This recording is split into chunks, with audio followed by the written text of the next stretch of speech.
अस्सलाम वालेकुम। एक जामा मस्जिद के खतीब के एक खूबसूरत बेटी थी जो जामिया में पढ़ती थी। एक दिन वो जामिया से वापस घर आई।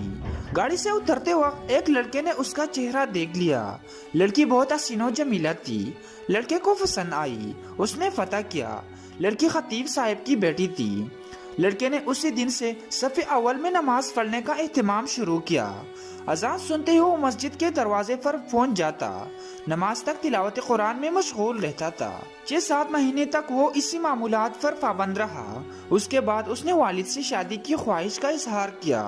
वालिद ने कहा ठीक है, देख लेंगे मुनासिब रिश्ता। उसने कहा कि लड़की मैंने देख ली है। वालिद के पूछने पर उसने खतीब साहब की बेटी के बारे में बताया। उसने कहा ये तो बहुत अच्छी बात है, इमाम साहब से मिलते हैं। अमायत बिन मोहल्ला के साथ इमाम साहब के खिदमत में हाजिर हुए। इमाम ने लड़के के बारे में पूछा। उन्होंने उसी लड़के की तरफ इशारा किया। खतीब ने लड़के की दीनदारी को देखकर रिश्ता लड़की से मशवरा करने और रजामंदी जाहिर करने पर कबूल किया। चुनांचे रिश्ता तय हुआ। 6-7 माह बाद शादी हुई। शादी के कुछ अरसा बाद लड़के ने नमाज पढ़ने में सुस्ती शुरू की। 1-2 माह लड़के ने दाढ़ी काट दी।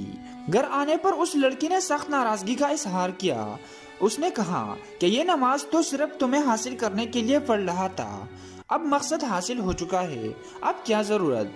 लड़की ये सुनकर बहुत अफसरदा खातिर हुई और जाकर वालिद साहब को कहा कि उस भी दीन के साथ एक दिन नहीं रहना चाहती। ये मामला महकमा अदल तक पहुंच गया। काजी ने दोनों में तफरीक का फैसला किया। लड़का बहुत परेशान हुआ। उसने बहुत कोशिश की लेकिन लड़की को दोबारा न पा सका। लड़के ने एक जादूगर से मदद हासिल करने का फैसला किया। जादूगर ने बड़े रकम अदा करने का मुतालिबा किया। लड़के ने सारे पैसे पेश की अदा किए। कुछ दिन गुजरने के बाद जादूगर ने मजीद पैसों का मुतालबा किया। लड़के ने वह भी अदा किए और कहा कि काम हो जाना चाहिए, पैसों का फिक्र न करे। 1 माह के बाद जादूगर ने लड़के को बताया, आ जाओ अपने पैसे ले जा, तुम्हारा काम किसी सूरत में मुमकिन नहीं है। जब वो लड़का जादूगर के कमरे में पहुंचा तो जादूगर एक बड़ा चाकू हाथ में लिए खड़ा है।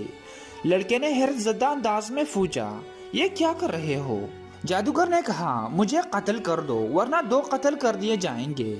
लड़के ने कहा, मैं ये नहीं कर सकता, लिहाजा मेरे पैसे दे दो। उसने पैसे दिए।